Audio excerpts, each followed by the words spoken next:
Oval snuff boxes had the advantage that he could open them with one hand and without loss of time, as with round or square ones. The snuff was ground very coarsely, composed of several sorts, mixed, and supplied at the price of 3 francs to 3 francs 50 centimes a pound by Alsace de Robillard. It was kept in great pots of glazed stoneware, or in locked boxes, of which the first valet alone had the key. Precautions were taken since the time when, at La Masson, the consul found on a piece of furniture within his reach a snuff box completely like his own, filled with poisoned snuff. After that, no one but Costin had anything to do with his snuff. One evening, at the moment when the emperor was leaving table, the chamberlain noticed that the snuff box was empty and hastened to have it filled. The emperor took it, opened it, and threw the contents into the fire and made a sign to his maitre d'hotel to give him some snuff. This was not mistrust, but a way of pointing out that each person in his household has his own duty, and that officious attentions did not please him. Napoleon consumed a great deal of snuff, and yet he took very little. But he took large pinches, which he passed under his nose without drawing them in, and then dropped at once. He often passed his open snuff box backwards and forwards under his nose. His pocket handkerchiefs were, so to speak, never soiled. It is somewhat in the same manner that he tried smoking, not taking the pinch of snuff, but contenting himself with smelling it. So he also affected to smoke tobacco without inhaling and rejecting it. Or rather, he simply took a lighted oriental pipe, put the amber mouthpiece between his lips, and when the smoke came out, he began to cough and to spit, saying, "Pah! Pah! Take away this nasty thing." And from that time, he never tried again. The pipe sticks of a jasmine wood, and with mouthpiece of amber set with precious stones, which he brought from Egypt and which he showed to Moreau, Vue de la Victoire, a few days after Brumaire, remained, however, in the wardrobe where they were found in August 1811. It does not appear that the emperor habitually carried a watch. If by chance he carried one, he took but little care of it, and in undressing, he sent his watch flying like everything else that he had about him. If he happened to get in a passion or to wish to simulate it, he threw his watch on the floor with violence, as he did with his hat. But the watch would not stand such treatment, therefore repairs were very frequent. The watches which the emperor had in his wardrobe, which he might have used, were repeaters without ornament or initials, simply in a gold case with glass over the face. 2 were of silver striking. They have been supplied by Lepine, Breguet, and Magnier. Some had belonged to him ever since the Italian campaign.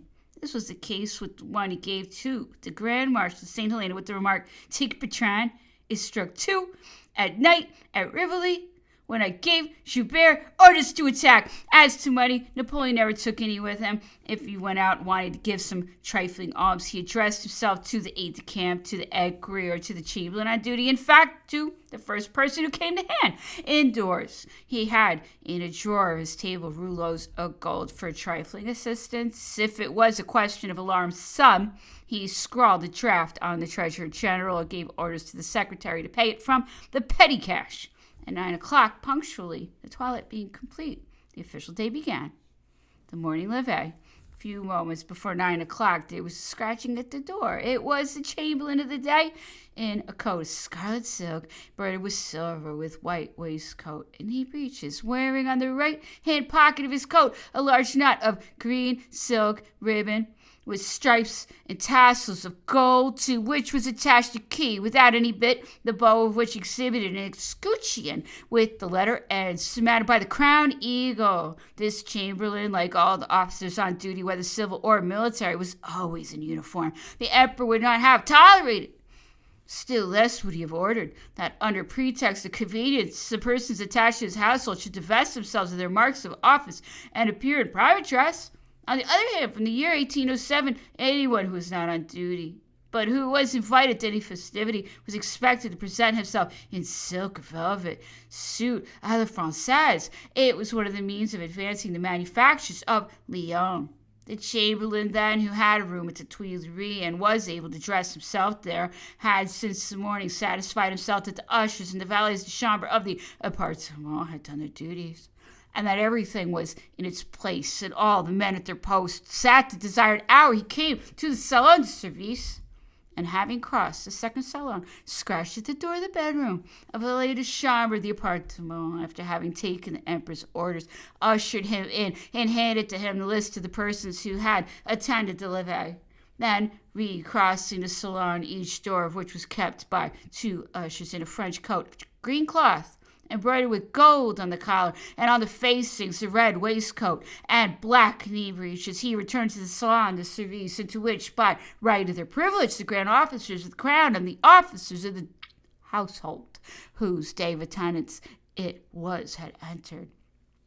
These consisted of the Grand Chamberlain, whose uniform differed from that of the Chamberlain only in the richness of its embroidery, and his insignia of office only in the dimensions of his key. And with him came the second Chamberlain, who was entrusted with the service of the state apartments. Then came the Grand Equerry, and the equerry in a coat bright blue, the Grand Master and the Master of the Ceremonies in violet. The Grand Master had a key similar to that of the Grand Chamberlain, the Grand Huntsman and Lieutenant of the Hunt in green, the Prefect of the Palace, the Grand Marechal having assisted at the toilette in purple, the Grand Almoner and the Almoner of the day in cassocks according to their ecclesiastical rank.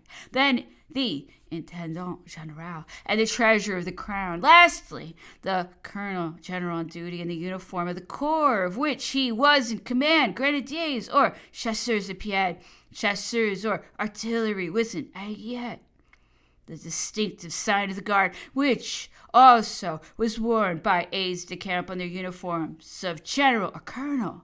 At 9 o'clock precisely, the emperor came out of his private apartment. If he was ready earlier, he waited for the clock to strike before having the doors open. He entered his salon at the same time as the household on duty introduced by the chamberlain of the day, unless under exceptional circumstances, or because Napoleon wished, from motives of policy, to allow some decision which he had come to, or some piece of news to leak out. Unless there was some necessity to set the absent right by addressing those who were present, or again, unless the Abbé de Prat, his almoner, was at the levee. The Roman affairs required attention. The audience was short and almost silent. The emperor confined himself to giving the necessary orders very briefly.